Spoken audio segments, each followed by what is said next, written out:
7 o'clock. I'm going to call the meeting to order. Stand for the pledge, please. I pledge allegiance to the flag of the United States of America, and to the republic for which it stands, one nation, under God, indivisible, with liberty and justice for all. One more announcement for Chief Mason. Did you see it?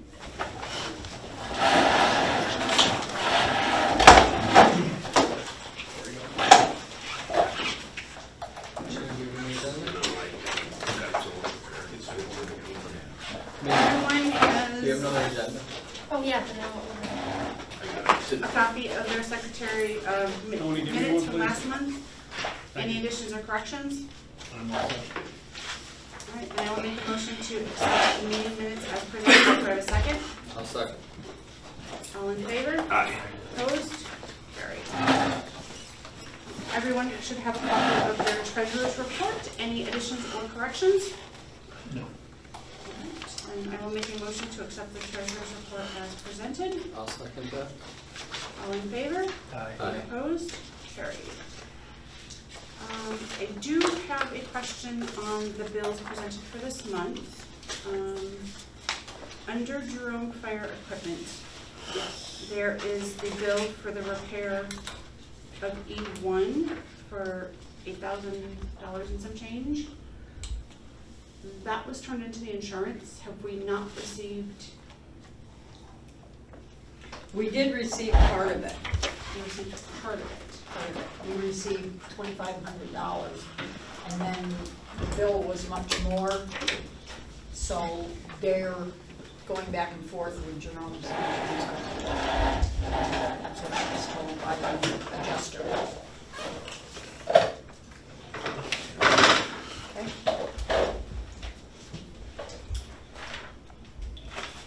Anyone else have any questions? I can make a motion to pay vouchers 1 through 32 for $48,840.72. I will second that. Rick, Yes. Becky, Yes. Tony, Yes. Chris. Yes.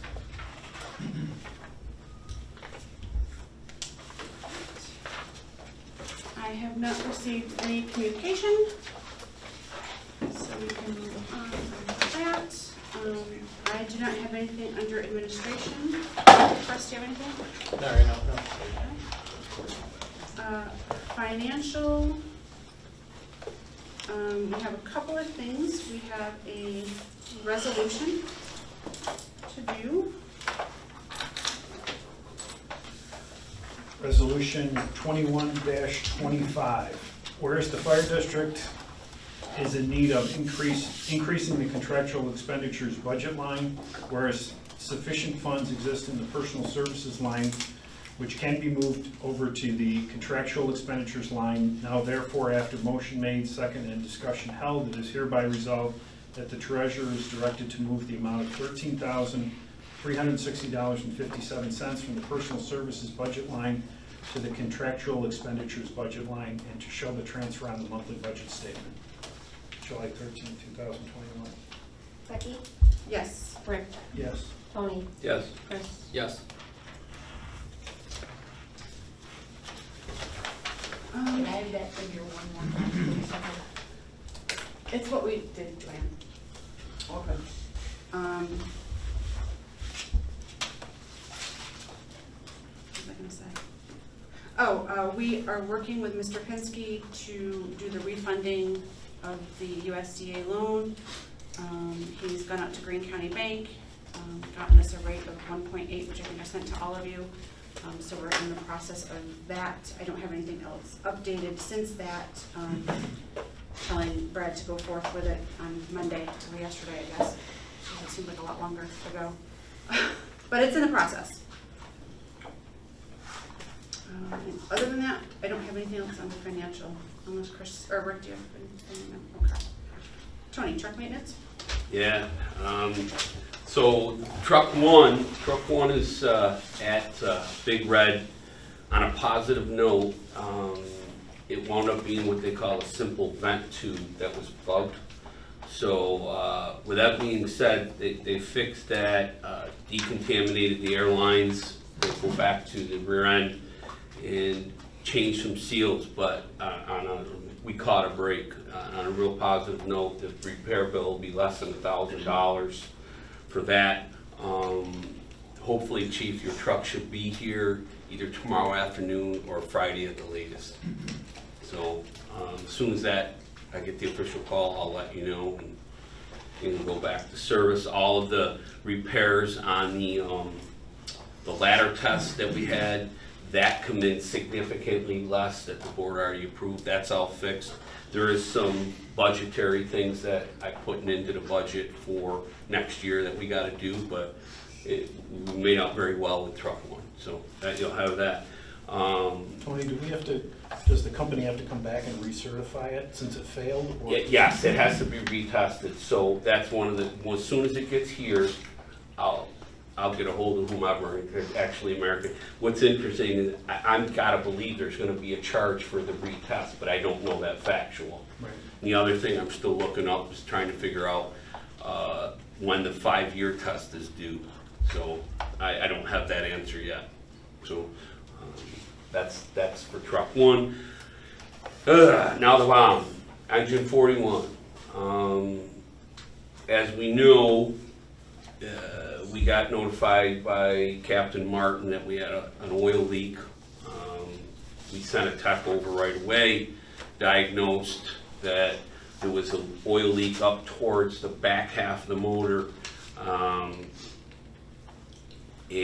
But long story short with it, it was a miscue amount, a puddle. Bottom line, we decided to take it to a company called Repair Plus. I wanted to try them. Their hourly rate is significantly less expensive than like Penn Detroit. Long story short, on the way to getting the truck there, it shook and drive a little bit, smoked a little bit. We ended up having it towed. The diagnosis is we had a catastrophic failure in the engine.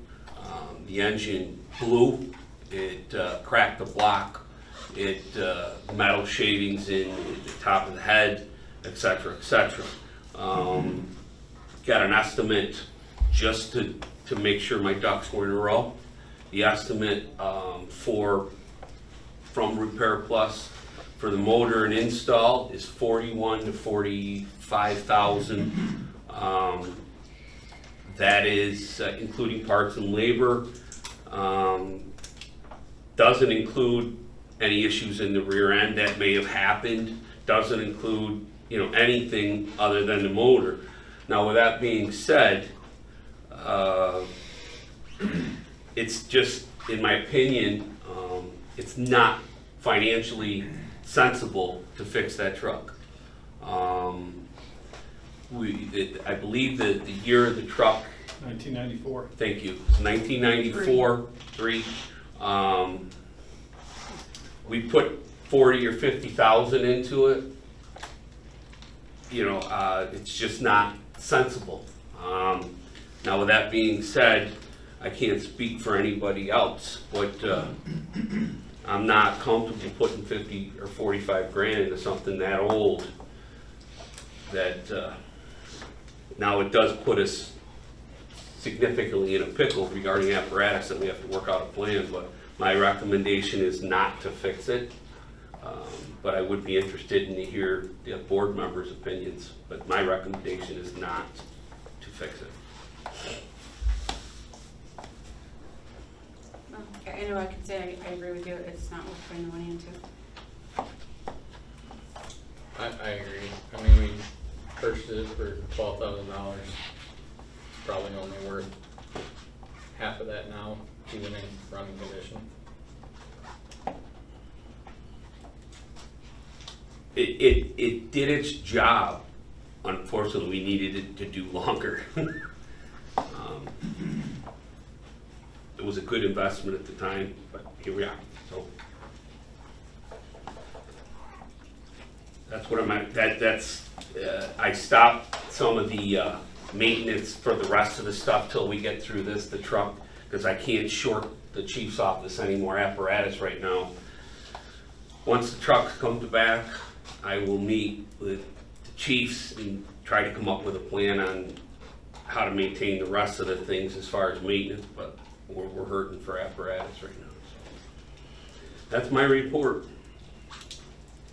Okay, well, thanks for the ray of sunshine.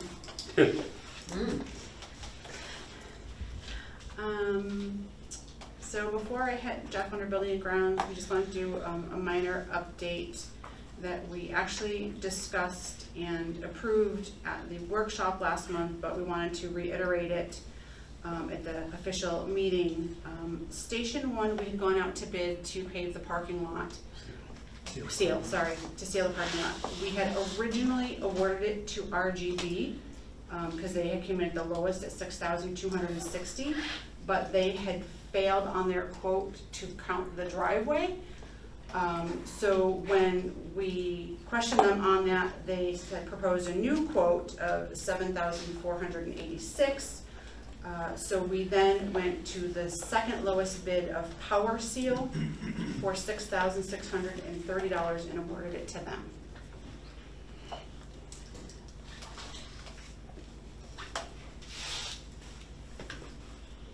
What else you got?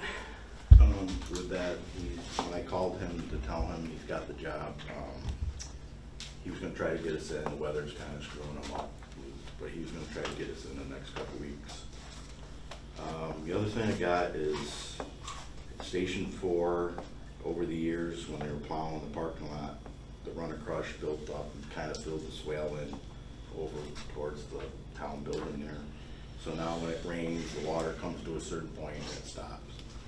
So I got a couple quotes to put a drain in and pipe it to the front corner, like where the flagpole is, and also clean up around the propane tank at Station 4. When they put the fence in, they kind of knocked down some brush, but now there's concrete and junk in there.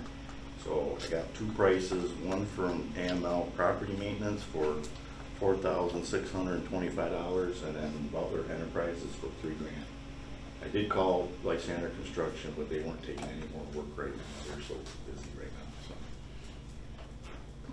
and my fear is if that water sits there like on a cold, you get that time of the year, you get a thaw and the water sits there and it gets under the new blacktop. I'm just nervous it's gonna make any damage.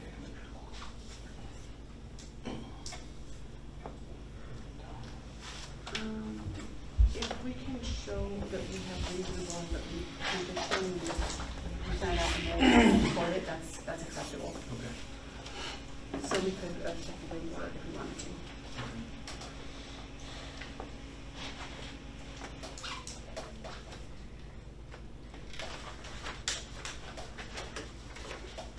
This drain would be off into the swale, it wouldn't be into the parking lot. So. If we don't do it, it's gonna cost us money, fair enough? That could ruin your place down the road. And I'm not a big fan of swales, they're hard to maintain. I don't think even if you clean out where the stone filled in, I don't think the water's still gonna get there. It might eventually, but I think it's a better option.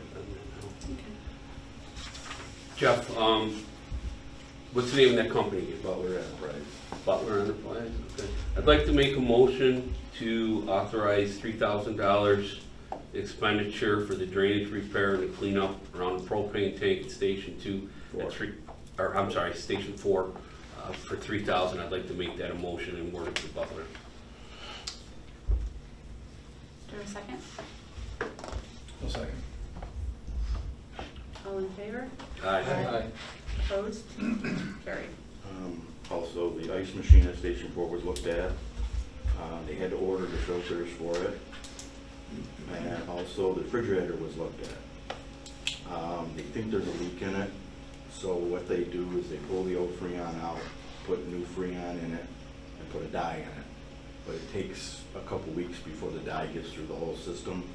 So when they come back and do the filters for the ice machine, they're gonna put their red glasses on and they can kind of see where it is. With the guy, the tech that was there, the brand, he's had familiar with those, and usually it's the unit inside the refrigerator. He said it could be up to $800 to fix it, so I don't know how old that refrigerator is.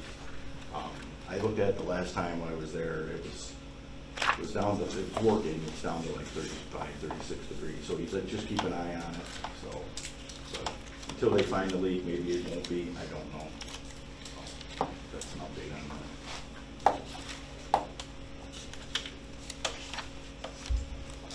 That's all I have. Is there a plan for how they're gonna do the ceiling of this, because of the size of it? What they usually do is they do one, like the back half, and then they do part of the driveway, and then they do the front half, and then part of the driveway. So I'll have to do with that's how they did it last time. Oh, they did it last time? They did with the company, that's how they. Oh, okay. I guess So whoever did it. they do the back half to a certain point, and then do one lane of the driveway, and then they do the other part to the other lane. So it's gonna be a one-way road Right. for a couple of days. All right. Obviously, just make sure you're in coordination with Chief D, so there's no surprises. Station bring out, I talked to the captain already. Okay. He's gotta move a couple things for me, the trailer's gotta get moved and some pallets, but other than that. Okay.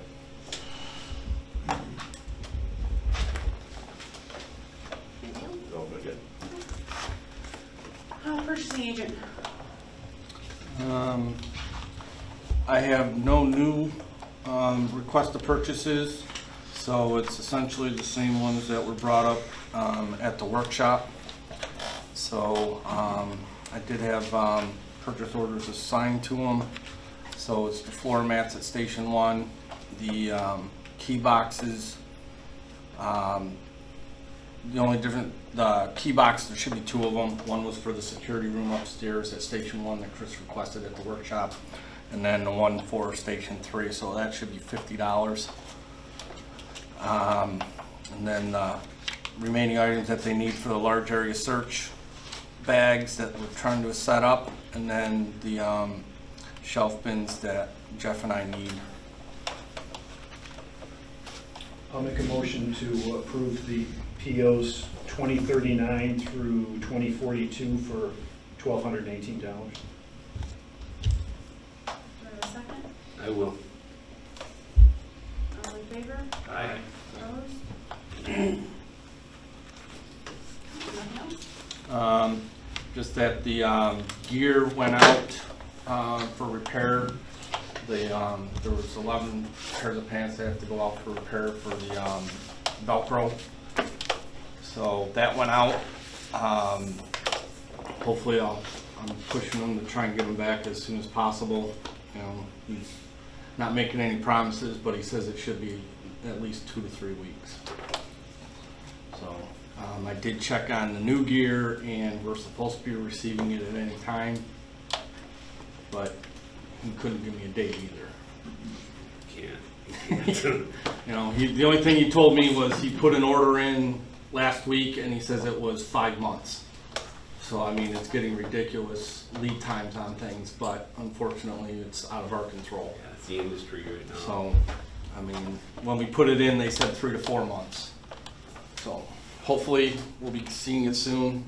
I mean, I check on it every other day, and we'll see what happens.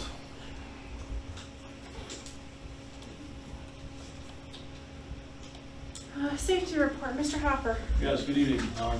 First item, illness injury has been clarified that the agent was gear lube and not hydraulic fluid, and let me take a moment to explain why I'm concerned, because hydraulic fluids carry phosphate ethers and other chemicals. Some of you that have been around it know that it can be dangerous if it's not handled properly. That's not the case here, because where it's being used, they're using standard gear lube, so I have a lesser concern physically what it could do to somebody. So I'm finishing up that paperwork, and I'll discuss one more time with you, the member, make sure he's okay, and we'll move on. COVID-19 is still in the news. We need to be careful. Our numbers are down low in Onondaga County. We're running about 1.1% on 7/20 date and 0.9 over 7-day average, so we're still pretty low. But you don't know when you might get into a situation, so use the same tools and the same skills you learned before we started into this to identify and make sure we're protecting each other and, of course, our families from there. SCBA are all back from repair now. We had significant warranty coverage, thanks to Duval. The battery change went well. I didn't get any problems. I still have a few that I need to get, calling in a couple people to get the battery change taken care of. Breathing air compressor, no issues. Ran yesterday, was present with it. We filled some bottles yesterday, and it's running really well. So it's good news for us. The last thing is observation training. Whenever I have the opportunity, I'll go out and observe what the firefighters and officers are doing, like the large area search, any kind of operations they do inside the barn. Watch what they do and look for issues, and especially best practices. Identify those and feed them back to the guys so they know that they're doing the right stuff. And we're seeing what we hear in the training lab, the training place, training room. We see it and hear it out there, best practice. That's all I have for this month. Does anybody have any questions for me? If not, I'm a safety brief. Thank you. Be safe. Chief D, the chief's comments and reports? As far as our calls, according to the minutes here, we have 61 calls, and we average 13.35 members per call for the month of June, which is good. We're seeing good response from all three stations, an improved response. I'll take this personally. Station 4 has been coming out on the squad and was using engine 41 in an attempt to supplement as we have asked them to do.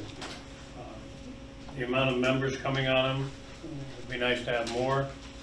I did have a conversation with a couple of them today while we were at the standby, and there's some more talking that we have to be doing, because we seem to be being put in the middle of having people requested to do something and they're not following through, and then we're getting blamed for them not getting something. So that's going to have a meeting set up between all members by the chiefs relatively soon.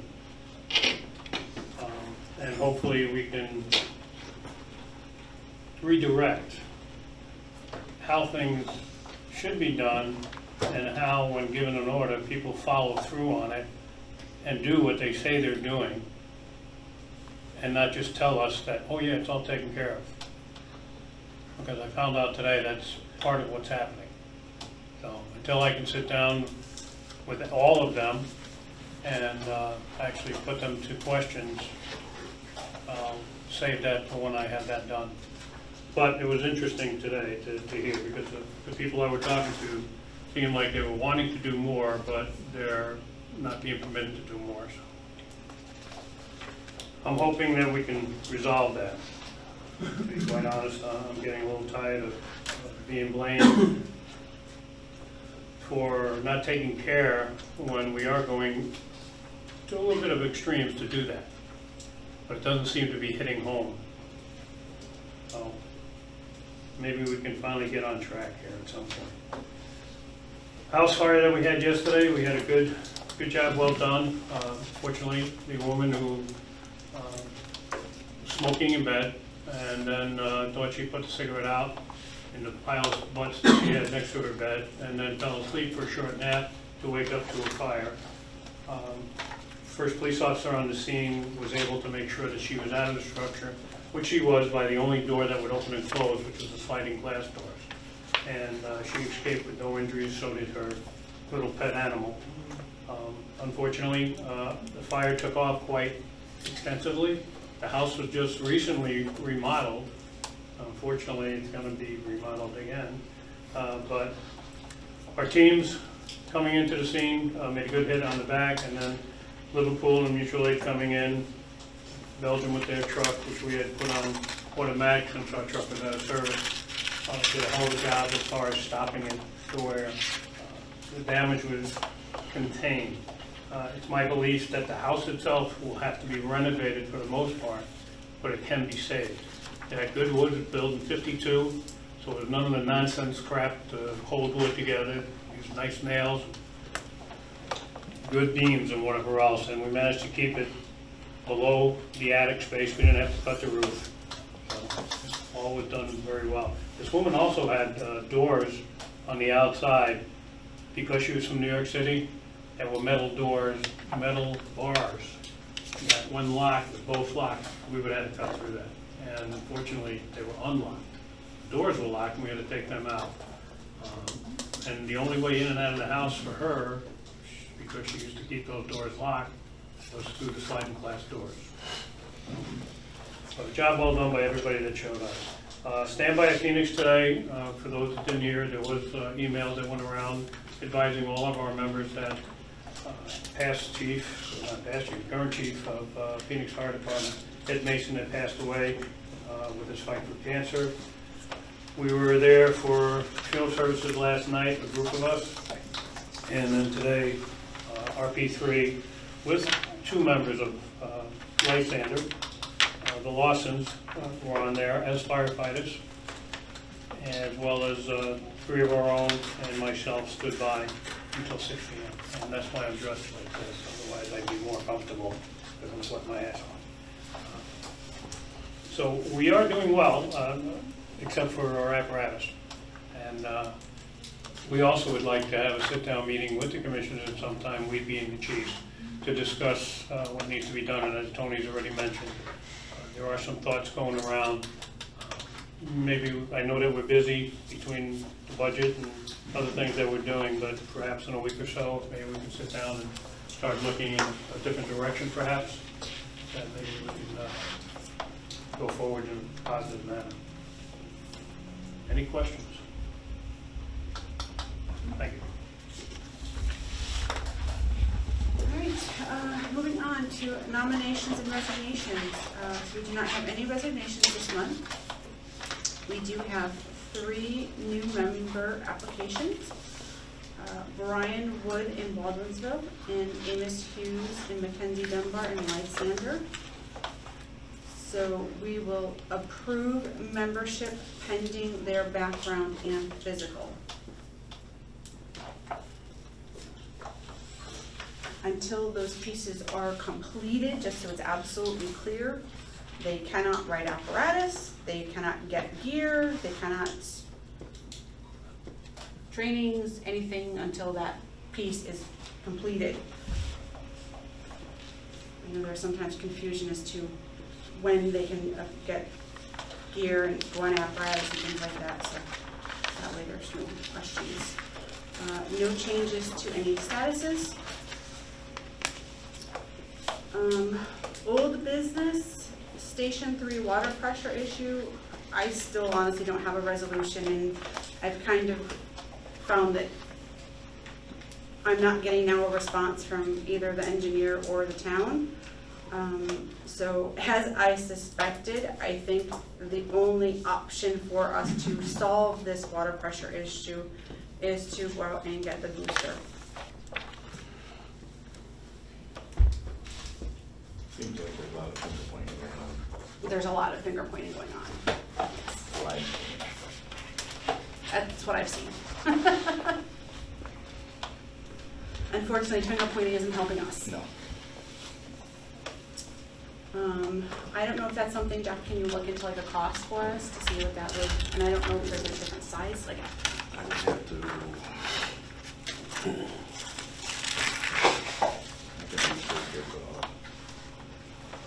Or would it be better for us to like go back to, Sometimes you might need an engineer. We'll get into the engineer, that's what caused the problem, but.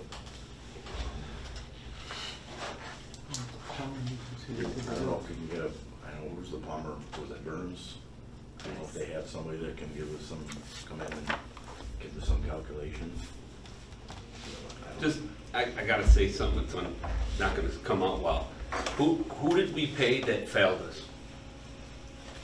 We paid somebody that failed us. The design of the plumber, whoever designed the plumbing system. He's blaming the, CSR. he's blaming the village, and the village is blaming him. IPD. Basically, what I'm seeing. And the fire district gets in the crosshairs again. So maybe Burns had somebody that could help us I can reach out to, reach out to them, and I can meet with them. okay. You can give us some ideas. Because I'm assuming you could do partial, you could do the whole building. We need to do it right, we just, But I'm assuming we're having issues with the toilets too, so. Yes. So we might as well do the whole building. Can we take a look at that design and spec and see if it calls out any specifics on pressures, anything like that? That way we can have Pinsky kind of Brad dig into it, see if there's any grounds we can stand on for this. We can. I think it's worth it. I mean, we might find out, like every other thing lately, that, but it's worth the challenge. If we're having problems with pressure, not only pressure, but toilets and stuff, I gotta imagine that we have grounds to stand on somewhere in there, because It's not everything, expectation. it's not everything in the building, but But it's exactly Jeff, in my opinion, one thing's not right, it doesn't matter, one thing or a million things, somebody, some company failed us. I mean, you're not gonna see as much pressure issues coming out of a faucet as you do, the amount of pressure that you need to flush a toilet. But you still have hot water issues in the building too. We got this. Yeah, he knows that, and that was one of the conversations that I had with Burns, he was supposed to be looking into that one bathroom, so I can follow up with him on that. If you wanna give me a number or call and contact them, I can meet with them, see what the best option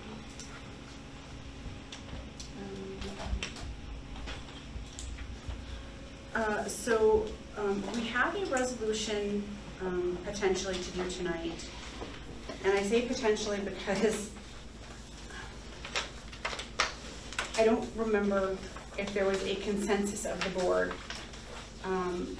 So for the 2010 Ford that we are not keeping, I know, Tony, you had mentioned you'd like to just donate it back to the company so that they can do extrication. Yes. I didn't know if there was a consensus of the board to do that, so I have it written up, but before we read it and go forth with it, I just want to make sure that was. Well, I'll explain what my feeling is. There's no floor left, there's no structural support. I don't want to put it up for auction and put it out on the road, and it's just not a safe vehicle. There's nothing there. That's why I want to do that. And yes, I think it makes sense to turn it over to the company. They'll do their extrications, and then we could have it towed and get a couple $100 for scrap metal once it's all done. That's my recommendation. If we turn, and I'm just asking, if we turn it over, is there anything that we need to do to the vehicle? Like, does the gas tank have to move? Is there anything that we have to do? I think you gotta take the fluids out. All fluids have to be drained out. Okay. It's probably something we could have, where's it at, Nobles? Tony? I'm thinking. I was gonna say, come on, I'm right Just next to look, you. it's the normal look, so we didn't. I just don't want to make it a more complicated process than it needs to be. Well, we can discuss that part after. I just want to make sure that everything. Before Yeah. we just say, here guys, start tearing it apart and then. No, because I think you mentioned you wanted to take the bar light off that, didn't you? Yeah, I was just wondering if we wanted to save anything off that. I don't know exactly what's in the vehicle to make sense. What we don't want to do is strip the thing out and put the junk inside the junk. Absolutely. We don't want to do that anymore. And so we have to make a quick evaluation of that. But the vehicle itself is junk. Well, that's fine. That doesn't, regardless, the resolution is fine. I just wanted to make sure that was the direction that we're on. In my opinion, in my opinion, I would suggest that. I agree. Did you want to read? Resolution 21-26, whereas the fire district possesses a vehicle previously utilized as a chief's vehicle, whereas the vehicle does not have a value which justifies selling it or trading it, whereas the value of the vehicle only requires disposition by resolution, now therefore after motion made, seconded, and discussion held, it was hereby resolved to declare the chief's vehicle Ford Explorer 2010 VIN 1FMEU7DE8 AUA 22391 as surplus, and to utilize the vehicle for extrication training purposes and then dispose of the same. The department is hereby authorized to utilize the vehicle for such purposes. Becky? Yes. Rick? Yes. Tony? Yes. Chris? Yes. So we would just make sure that it's Yeah, I'll do what I can. taken care of I will. before they start I will. using it for training. I got my trailers, pick it up, we drain all All those. right. So that is it, unless somebody else has anything under old business. All right, then new business, Station 1 and Station 4 rentals. I asked Megan to put this on there because there's still some question as to what we're charging for renting the station halls. And if that's what we want to charge, do we want to change? I don't know what we're at now for either Baldwinsville or Lysander, member versus non-member. So members, we've never charged them.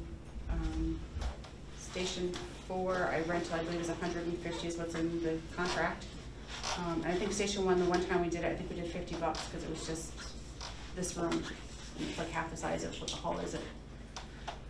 I did learn in my budgeting class that if you're going to rent out space, truly the cost of the rental is to, and I don't want to say pay back, but to cover the cost of the individual using the utilities, if we're letting them use the kitchen, that kind of stuff, so that the taxpayers aren't technically spending their money to have other community members pay that, if it makes sense. So it's totally up to us to set what that rate is. But I know, like, I was recently talking to a couple that had reached out on Facebook through the district app, inquiring to rent the hall at Station 4, and we went out and took a look at it, and, you know, they're like, okay, well, if we rent it for, you know, you said 150, and they're like, was that for all day? And I'm like, well, it doesn't say per hour, it doesn't say, so, yeah, it's the contract. So we may want to take a look at, relook at it and kind of decide what we want to do. And I mean, it's a perfect time since we're, you know, kind of revamping some of the policies anyway. Things It's a really good time haven't gotten to- going as far as rentals, so now's the time to do it before. I got a couple that I'm waiting to get back on. Somebody wants it Labor Day weekend here. Past members. So it's still $50. Is that the baby shower? Yeah. Yeah, it would, because it's not the members. It's truly only current members So that it's we 50. don't charge for. I think it's something we might want to consider too, of adding for Station 4 a key fob for that front door. That way, we're not handing out keys or requiring somebody to be down there. If, you know, if they got to get down there a Saturday morning at 7 o'clock, I'd really rather not, you know, require, you know, Joanne, Megan, or one of us to be there, or Jeff, anyone here to be there at that time. It'd be easy to hand out a key fob, select access just for that door, and then they can drop it in a mailbox or something after. So, But there's no key fob on the door. that's what I'm saying, That's what he's adding a talking key fob to that front door, like adding the locking mechanism itself. I think it might be, The only thing that for Station 4, you would need a member to show up for is if they intend to use the stove, we don't keep the gas on because the fumes lay in the building. Yep. Somebody would have to go light the stove. that makes sense. Well, I took care of that, I just said they couldn't use it at all. Sorry, we don't allow non-members to use it, and they were totally fine with it. Yeah, they're gonna hire food trucks. Yeah. Yeah. So, anyway, so yeah, I think we just need to continue to work on it and then policies and revamp it, but Workshop item? we can have it to the workshop. For a little more in-depth discussion as to how we want to do it.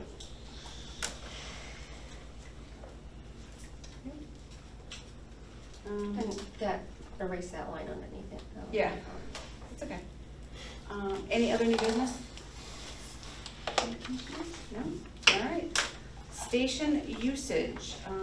Station 4 Lysander breakfast, and they're going to be using the hall on December 12th, February 13th, and April 10th of December 12th of 2021, and February 13th and April 10th of 2022. And with that, any comments from the public? Alrighty. Do we have a need for an executive session? Yes. Okay.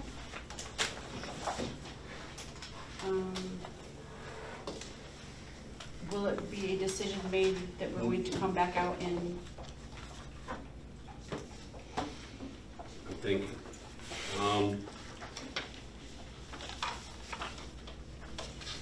Is there- No, I don't think so. I don't think there'll be a decision made. Okay. So I will make a motion to adjourn into executive session at 7:40. Do I have a second? Yes, second.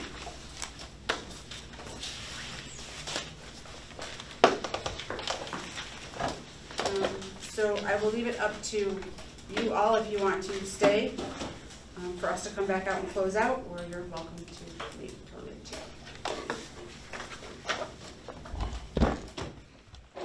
Who do you want, who do you need?